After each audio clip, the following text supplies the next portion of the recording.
தெரியாதா? தமிழ்நாட்டில் புது சாமி ஒன்று வந்திருக்கு. நயன்தாராக்கு கோயில் கட்டின மாதிரியும் நமிதாக்கு கோயில் கட்டின மாதிரியும் நம்ம அவர் வந்து ஒரு ஹாஸ்பிட்டலில் வந்துட்டு ஸ்கேன் மிஷினு இதெல்லாம் வந்துட்டு நான் நல்லா இருக்கணும். அதுதான் இன்ஸ்டாவில் எல்லாரும் வீடியோவில் கேட்குறாங்க. புஷியானது இப்போ வரைக்கும் தமிழ்நாட்டில் நடந்த எந்த ஒரு பெரிய மக்களை பாதிக்கிற சம்பவத்துக்கும் வாயை திறக்கல. அந்த ஆற்றுல தண்ணி வரணும் வேண்டிக்கிட்டு இருப்பாங்க. அம்மா காளியாத்தா. தேசப்பற்று உள்ள ஒவ்வொரு இந்தியனும் அவனுக்குள்ள ஒரு ஃபீல் வரும். வணக்கம் மக்களே, நான் உங்கள் உதயா. நான் உங்கள் நரேன். இது உங்கள் குரு சிஷ்யா காணொலி. இன்னைக்கு நம்ம பார்க்க போகிற நியூஸ் என்னன்னா, தமிழ்நாடையும் கொஞ்சம் கவர் பண்ணலாம், டில்லியும் கொஞ்சம் கவர் பண்ணலாம். ஏன்னா ரெண்டுமே முக்கியமான விஷயங்களாக இருக்குது. ஓகே, ஃபர்ஸ்ட் பார்க்க போறீங்க. நம்ம லோக்கல்லேருந்து போயிடலாமே. தமிழ்நாடை பற்றி நம்ம பேசணுனாக்கா தாவேக்காவை நம்ம தவிர்க்கவே முடியாது. ஏன்னா தாவேக்காவோட ரைடு டெய்லி போயிட்டே இருக்குது.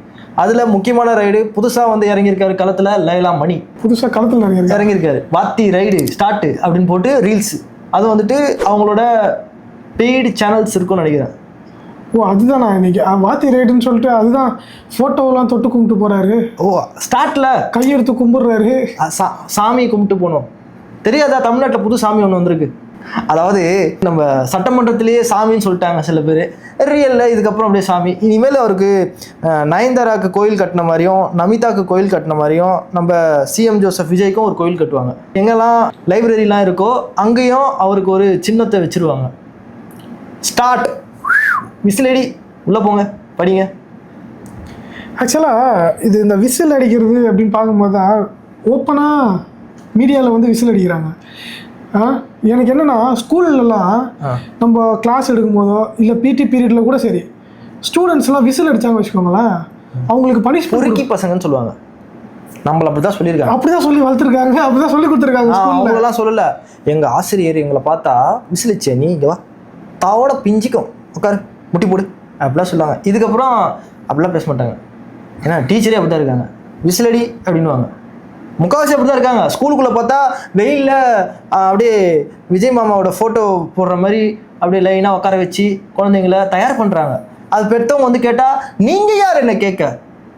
நாங்கள் குழந்தைங்களுக்கு விழிப்புணர்வு பண்ணுறோம், பாட்டு போட்டி வைக்கிறோம்.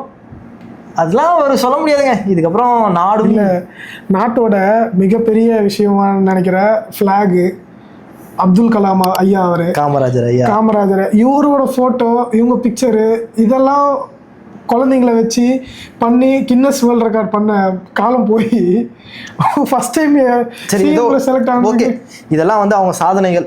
அவங்க அதையும் மீறி சில விஷயம் மக்களுக்காக பண்ணணும்னு பண்றாங்க. லைலா மணி அவர் என்ன பண்ணியிருக்காரு, அடையார்ல இருக்க இந்த பாட புத்தக நூல் குடோன் டெக்ஸ்ட் புக்ஸ் இதெல்லாம் வச்சிருக்க இடத்துக்கு போயிருக்காரு. அங்கே போனால் அது வந்துட்டு நம்ம ஹாஸ்பிட்டல் மாதிரி இருக்குது. கேஎம்சி ஹாஸ்பிட்டல்லாம் போனோம்னாக்கா பாலடைஞ்ச பங்களா இருக்கும்ல, அந்த மாதிரி அடையார் இருக்க புத்தகம் போகிற இடத்துல இருக்குது. அதுக்கப்புறம் இன்னொரு ரைடு பார்த்தேன் நான்.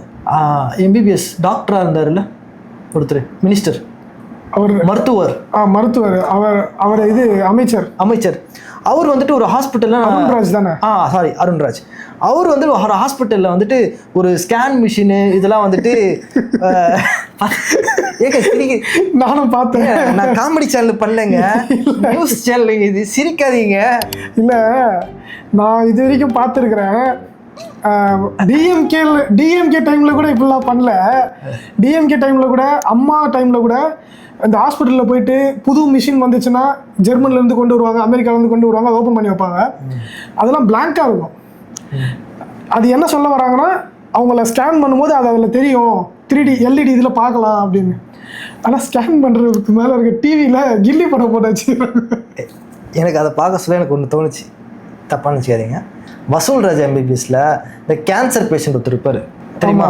அவர்கிட்ட கடைசி ஆசை ஒன்று கேட்பாங்க. என்ன பட்டது சிலுக்கு வந்தா அது மாதிரி இனிமேல் யாரெல்லாம் ஹாஸ்பிட்டலுக்கு போறீங்களோ உங்களோட கடைசி ஆசை கேட்டீங்கன்னா அதில் போட்டு காமிப்பாங்க. இல்லை, இது நம்மளுக்கு சிரிப்பு வர மாதிரி இருக்கும், சிந்திக்கக்கூடிய விஷயம் தான். ஆனால் டிவிக்கு அரசாங்கம் வர சொல்ல நம்ம இப்படிதான் பேச முடியும். ஒரு அதுவும் ஐஆர்எஸ் ஆக்சுவலாக யூபிஎஸ்சிக்கு தயாராகணும் அப்படின்னா எந்த அளவுக்கு நாலேஜ் இருக்கணும் தெரியுமா? ஒரு யூபிஎஸ்சி எக்ஸாம் கிளியர் பண்ணாதான் ஐஆர்எஸ் ஆக முடியும். ஓகேவா? அது கிளியர் பண்ணோன்னா பயங்கர நாலேஜ் இருக்கணும், நிறையா படிக்கணும், நிறையா தெரிஞ்சுக்கணும். அவங்களுக்கெல்லாம் பார்த்த உடனே கண்டுபிடிச்சிருவாங்க. ஒரு இடத்துல தப்பு இருக்குன்னா பார்த்த உடனே கண்டுபிடிச்சிருவாங்க. ஆனால் இந்த அமைச்சர் வந்து அந்த மிஷின் ஓப்பன் பண்ணுறாரு, மேலே கில்லி படம் ஓடிட்டு இருக்குது, அவருக்கு அது தப்பாகவே தெரியல. சரி, இப்போ நான் ஒன்று கேட்குறேன். வந்து 60 நாள் ஆகுது. மே 4, ஜூன் 4, ஜூலை 4, 2 மாதம் ஆயிடுச்சு. 2.5 மாதம் ஆயிடுச்சு. 2.5 மாதத்தில் அவங்க பண்ண சாதனைகள் சொல்லணும்னாக்கா ஒரு 50 வீடு இடிச்சிருக்காங்க. 50 குடும்பத்தோட ஓட்டு தேவையில்லைன்னு சொல்லியிருக்காங்க. அதாவது 50 குடும்பம் போகாத 5 ஊருக்கு வந்து பஸ் விட்டுருக்காங்களாம். அது கொஞ்சம் பெருமையாக பேசிக்கிறாங்க. நான் என்ன சொல்கிறேன், அந்த பஸ்ஸு விடலானோ அவங்களுக்கு அதனால் வலி அதிகமாக தெரிஞ்சிருக்காது, ஏன்னா அதில் பழகிட்டு இருப்பாங்க. ஆனால் வலி கொடுக்கணும்னு ஒன்று இருக்குது தெரியுமா? ஒருத்தவங்க ஒரு வீடுன்றது அவங்களோட வாழ்க்கைக்கு அதாவது அடிப்படை தேவை. நீங்கள் என்ன சொல்ல கையை வச்சிட்டிங்கன்னா நீங்கள் என்ன சொல்ல வரீங்க புரியுது. நல்லது பண்ணுறது கூட கொஞ்ச நாள் தள்ளி பண்ணலாம். ஆனால் ஒருத்தங்களுக்கு கெட்டது நடக்குதுன்னா அதை முதல் தடுக்கணும். அதுதான் சொல்ல வரீங்க.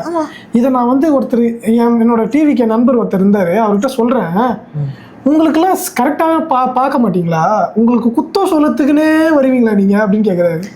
நான் இன்னும் குத்தம் சொன்னேன், இதில் கரெக்டாக தானே கேட்டேன். பார்க்குற மக்களுக்கு நான் கேட்ட கொஸ்டினில் ஏதாச்சும் தப்பாக தெரிஞ்சதுன்னா கமெண்ட்டில் மென்ஷன் பண்ணிங்க, எனக்கு தெரிஞ்சுக்கணும். ஏன்னா இந்த கொஸ்டின் நான் தப்பு இருக்கார்ல சொன்னதில்ல. அவங்கள பொறுத்த வரைக்கும் நான் தான் சொன்னேன்ல, சினிமா தேட்டர் தான் அவங்களுக்கு வந்துட்டு லைஃபு. அவங்க கஷ்டப்பட்டு சம்பாரித்து சினிமா தேட்டரில் விட்டுருவாங்க. அப்புறமா இப்போது ரெஸ்டோ பார்லாம் எடுத்துகிட்டு வராங்க. சினிமா தேட்டருக்கு விட்டால் மட்டும் போதாது, நீங்கள் ரெஸ்டோ பாருக்குள்ளேயும் போங்க, ஃபேமிலியோடு போங்க. 3 நாள் கழிச்சு திருவிழா மாதிரி கொண்டாடணும். புஷி ஆனந்த் சொல்லியிருக்காரு, என்ஜாய் பண்ணுங்கள் லைஃப்பை. வந்துட்டு லைஃப்னா என்னது? என்ஜாய் பண்ணணும். என்ஜாய் பண்ணுறதுக்கு தான் வாழ்க்கை. அதுதான் ஒரு தடவை பிறந்தோமா, வாழ்க்கை முழுக்க என்ஜாய் பண்ணுவோம். என்ஜாய் பண்ணிட்டு போயிடுவோம். அடுத்த ஜென்ரேஷன் நாசமாக போனால் எனக்கு என்ன? என் குழந்தை நாசமாக போனால் உனக்கு என்ன? இல்லை எனக்கு என்ன? நான் நல்லா இருக்கணும். அதுதான் இன்ஸ்டாவில் எல்லாரும் வீடியோவில் கேட்குறாங்க. புஷி ஆனந்த் இப்போ வரைக்கும் தமிழ்நாட்டில் நடந்த எந்த ஒரு பெரிய மக்களை பாதிக்கிற சம்பவத்துக்கும் வாயே திறக்கல. படத்துக்கு மட்டும் வாய் திறப்பாரு. இந்த படம் ரிலீஸ் ஆக போது ஸ்டேஜில் கத்துறாரு, தமிழ்நாட்டில் இருக்க எல்லாரும் இந்த படத்தை திருவிழா மாதிரி கொண்டாடணும் அப்படின்னு. இப்போ இந்த காவேரியில் தண்ணி மட்டும் விடாதீங்க, அதுவும் அவர் தான் சொல்லியிருப்பாரான்னு எனக்கு தெரியல. ஏன்னா இங்கே காவேரியில் வந்துட்டு மண் எடுக்கிறதுக்கு வந்துட்டு குத்தை விட்டாங்கன்னு ஒரு நியூஸ் வருது.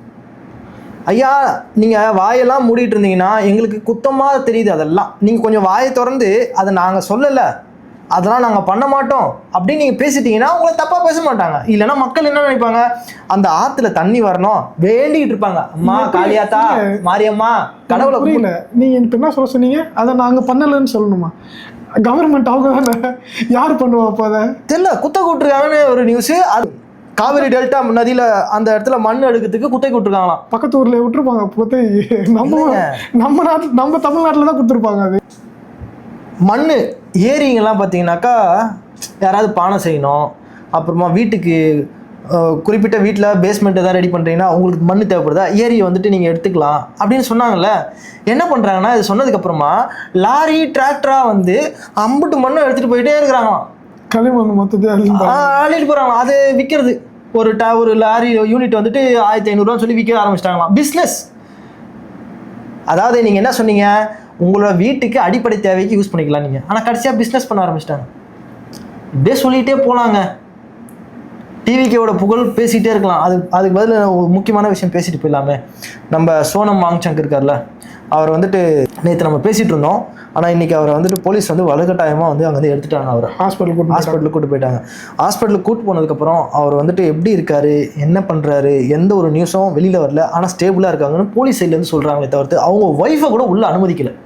ஒய்ஃபை கூட உள்ளே போயிட்டு பார்க்க விடல.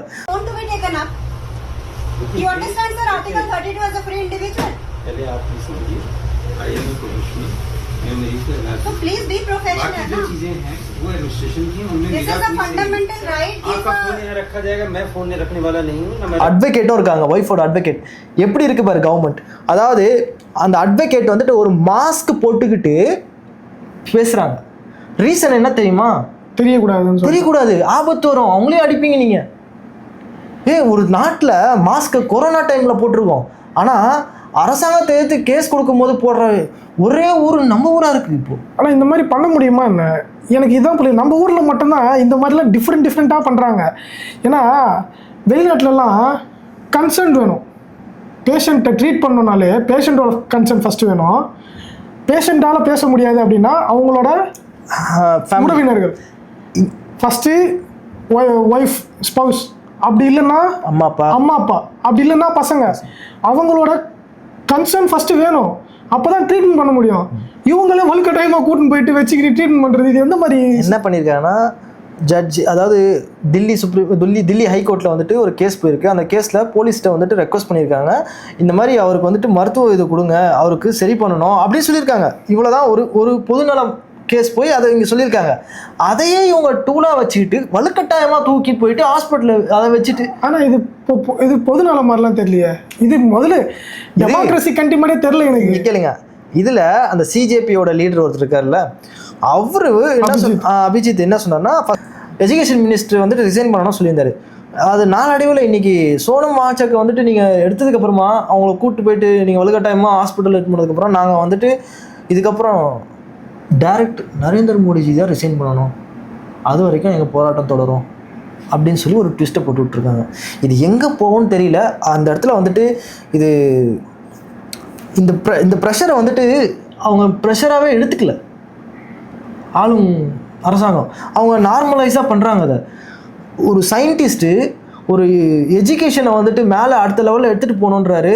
ஒரு மலை பிரதேசத்தில் ஒரு இன்ஃப்ராஸ்ட்ரக்சர் இல்லாத கிராமத்தில் கல்வியை எடுத்துகிட்டு போயிட்டு அங்கே அவரோட அதாவது எல்லா மக்களுக்கும் எல்லா ஸ்டூடெண்ட்ஸுக்கும் கல்வியை கொடுக்கணுன்ற ஒரு ஆர்வம் உள்ள ஒரு சோஷியலிஸ்ட்டு. அவரோட ஆசை என்ன?